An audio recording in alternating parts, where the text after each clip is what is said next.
అప్పుల బాధలు వెంటాడుతున్నాయా? అయితే 6 జేవిఆర్ వారి జాతిరత్నాలు ధరించండి. హలో అండి, అందరికీ నమస్కారం. నేను మీ కట్టా కార్తీక్. మాజీ ముఖ్యమంత్రి వైసీపీ అధినేత వైఎస్ జగన్మోహన్ రెడ్డి గారు కనపడట్లేదు. ఎక్కడున్నారు అనేటువంటిది సమాచారం తెలియరావట్లేదు. నిజానికి ప్రతి మంగళవారం కూడా ఆయన బెంగుళూరు ప్యాలెస్ నుంచి తాడేపల్లి ప్యాలెస్కి వస్తారు. కానీ ఈ మంగళవారం రాలేదు. ఎందుకని రాలేదు అనటానికి నిజానికి క్లియర్ కట్ సమాచారం ఎక్కడ అందట్లేదు. నిజానికి వైసీపీ నాయకులు ఎవరు అరెస్ట్ అవుతున్నా సరే అరెస్ట్ అయ్యే ముందు కొన్నాళ్ళ పాటు పరారీలు అజ్ఞాతంలో గడుపుతూ ఉంటారు.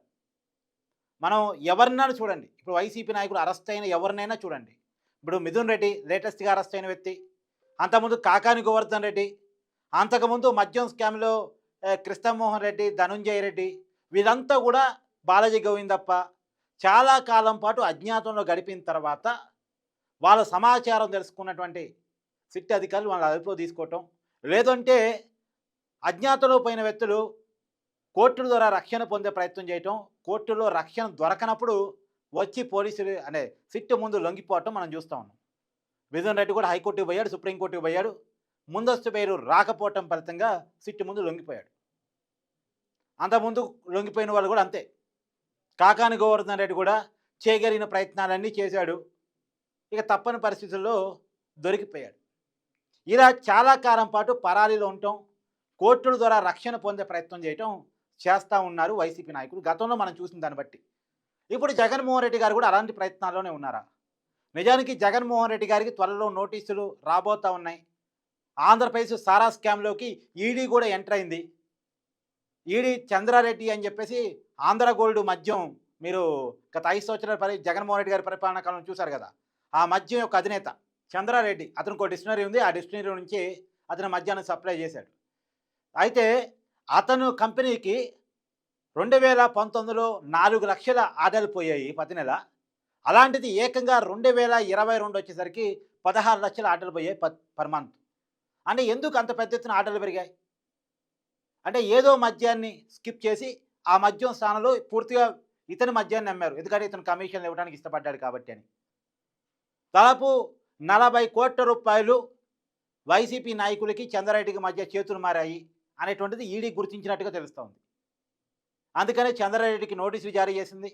చంద్రారెడ్డిని ఈడీ విచారించబోతా ఉంది. అతని నుంచి విషయాలు రాబట్టుకోబోతా ఉంది. అంటే జగన్మోహన్ రెడ్డికి పిచ్చే క్లారిటీగా ఉంది. ఇప్పుడు సిట్టి కనుక తనని అదుపులో తీసుకుంటే ఈడీ కేసుతో పాటు ఆ సిట్ కేసు ఉండే అవకాశం ఉంటుంది. అంటే ఒకవేళ సిట్టు కేసులో కొన్నాళ్ళ తర్వాత బెయిల్ వచ్చినా మళ్ళీ ఈడీ కేసులో కొన్నాళ్ళు జైల్లో ఉండాలి. ఇది పక్కన పెట్టేస్తే ఇంకో పక్కన గనులకు సంబంధించిన స్కామ్ ఒకటి బయటకు వస్తూ ఉంది. క్వాజు తవ్వకాల మీద నెలకి 20 కోట్ల చొప్పున 9 నెలల పాటు 180 కోట్ల రూపాయలని అనిల్ కుమార్ యాదవ్, కాకాని గోవర్ధన్ రెడ్డి ఈ క్వాజు తవ్వకాలని నెల్లూరు జిల్లాలో జరిగినాయి. ఇప్పటికే మన కాకాని గోవర్ధన్ రెడ్డి గారు అరెస్ట్ అయి ఉన్నారు, మాజీ మంత్రి. ఆ జిల్లాలో ప్రతి వెహికల్ నుంచి, అంటే రారీ, టిప్పరు, వీళ్ళ నుంచి ఎవరైతే అక్రమ రవాణా చేస్తున్నారో క్వాజు తవ్వేసి వాళ్ళ నుంచి ప్రతి వెహికల్ నుంచి డబ్బులు వసూలు చేసి, ప్రతి వెహికల్ నుంచి 5,000 నుంచి 7,000 వరకు వసూలు చేసి దాదాపు నెలకి 20 కోట్ల రూపాయలు 9 నెలల పాటు జగన్మోహన్ రెడ్డి గారికి 180 కోట్లు పంపించారు అనేది గుర్తించారు. ఒక 9 నెలల సొమ్ముని గుర్తించారు. ఆ 9 నెలల తర్వాత ఇంకెంతెంత పంపించారు అనేది ఇప్పుడు ఎంక్వైరీ నడుస్తూ ఉంది. ఇప్పటికే క్రాంతిరెడ్డి అని చెప్పేసి అనిల్ కుమార్ యాదవ్కు అనుచరుడిగా ఉన్నటువంటి వ్యక్తి ఆ విషయాలన్నీ కూడా సిట్ అధికారులకి చెప్పాడు. కాబట్టి ఇప్పుడు గనుల కేసులో కూడా జగన్మోహన్ రెడ్డి గారి ముడుపుల వ్యవహారం బయటకు వస్తూ ఉంది. ఇది మొత్తంగా 2,200 కోట్ల కుంభకోణమని ఒక అంచనా. లిక్కర్ది 3,500 కోట్లు. కాబట్టి జగన్మోహన్ రెడ్డి గారికి ఒక క్లారిటీ వచ్చేస్తుంది. ఒకసారి అరెస్ట్ అయితే అంత ఈజీగా ఇప్పుడున్న ప్రభుత్వం వదిలిపెట్టదు. కేసుల మీద కేసులు వచ్చే అవకాశం ఉంది.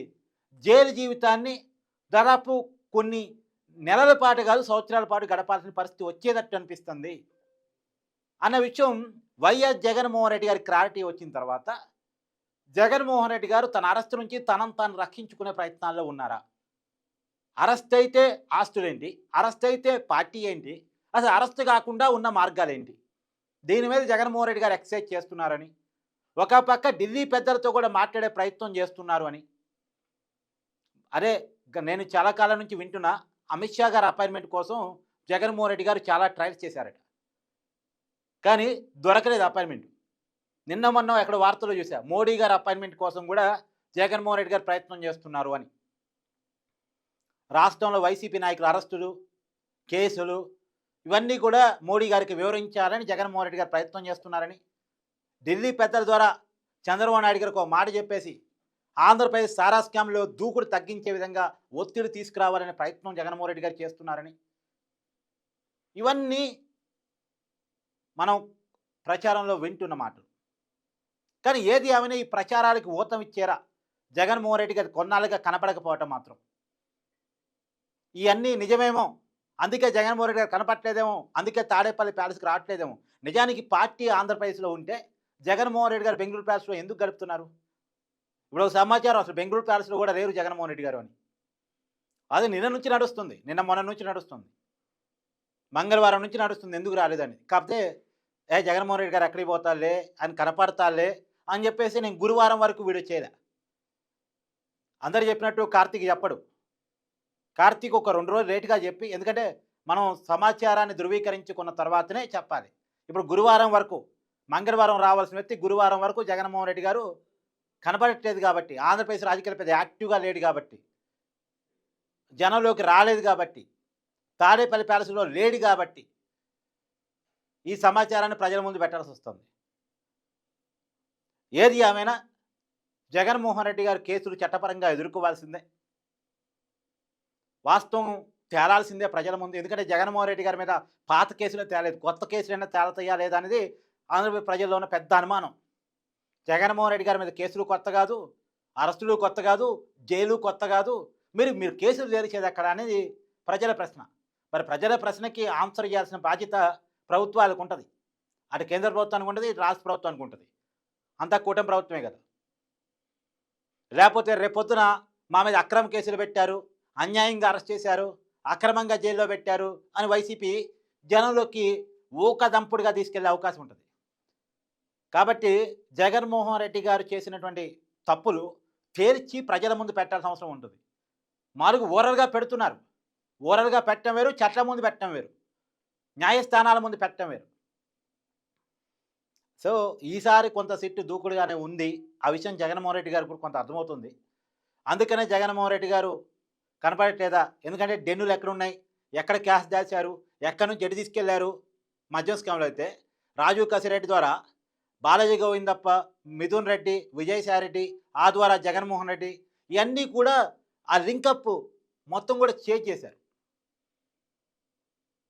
సీసీ కెమెరా ఫుటేజ్లు సేకరించారు, ఎక్కడెక్కడ డెన్నులు పెట్టారో సేకరించారు. ఆ డెన్నుల దగ్గర కాపలాదారులను ఇప్పటికే కొంత విచారించారు. కాబట్టి ఇప్పటికే 12 మందిని అరెస్ట్ చేశారు. సో కావలసినంత విచారణ వేగంగానే చేస్తున్నారు. కానీ ఇది సరిపోదేమో ఆధారాలు చూపించడానికి అనేది కూడా ఒక వాదన ఉంది. కోర్టు ముందు నిర్ధారణ చేయటం, ఎందుకంటే కేసుని తెలుసుకోవటం వేరు, తెలుసుకున్న దాన్ని విచారించడం వేరు, విచారించిన దాన్ని నిర్ధారించేది కోర్టు ముందు ప్రూవ్ చేయాలంటే చాలా ఆధారాలు కావాలి. ఏదేమైనా ఆధారాలు దొరకకుండా చట్టం నుంచి తప్పించుకోవటంలో జగన్మోహన్ రెడ్డి సిద్ధాస్తుడు కాబట్టి, జగన్మోహన్ రెడ్డి గారి మీద గతంలో అనేక కేసులు నమోదైన ఆ కేసుల నుంచి ఆయన తనను తాను సేవ్ చేసుకోగలుగుతున్నాడు కాబట్టి, ఇప్పటికీ అదే పనిలో ఆయన ఉండే అవకాశం ఉంటుంది కాబట్టి, అలా జగన్మోహన్ రెడ్డి గారి కౌంటర్ స్ట్రాటజీగా ప్రభుత్వం ఎలాంటి స్ట్రాటజీ వేసి ఆయన అదుపులో తీసుకుని ఆయన కేసులను నిర్ధారించి నిరూపించే అవకాశం ఉంటుంది అనేది మాత్రం కాలం చెప్పాల్సిన సమాధానం. కానీ ఏది ఏమైనా జగన్మోహన్ రెడ్డి గారు కూడా కొంత అజ్ఞాతం గడపడం కొంత విచిత్రంగా ఉంది. ఏ తప్పు చేయనప్పుడు అవసరం లేదు, ప్రజల్లో ఉంటే ప్రజలే చూసుకుంటారు. కానీ ప్రజల్లో లేకుండా అజ్ఞాతంలో ఉన్నారు అంటేనే ఆ పరిస్థితి ఎవరికి వస్తుంది? తప్పు చేసిన వాళ్ళకి మాత్రమే వస్తుంది. తప్పు చేయనప్పుడు జనంలో ఉండాలి, జనం కోసం ఉండాలి, జనం తరపు నిలబడాలి, జనంలో నాయకుడు ఉండాలి. ఆంధ్రప్రదేశ్లో పార్టీ పెట్టుకుని బెంగళూరు ప్యాలెస్లో ఉండటమేంటి? అసలు బెంగళూరు ప్యాలెస్లో కూడా లేకుండా ఇంకెక్కడో అజ్ఞాతంలో ఉండటమేంటి? వారంలో 3 రోజులు ఇక్కడ 3 రోజులు అక్కడేంటి? ఇవన్నీ కూడా ప్రజలకి నాయకుడు చెప్పాల్సిన సమాధానాలు. చూద్దాం ఏం జరగబోతుందో.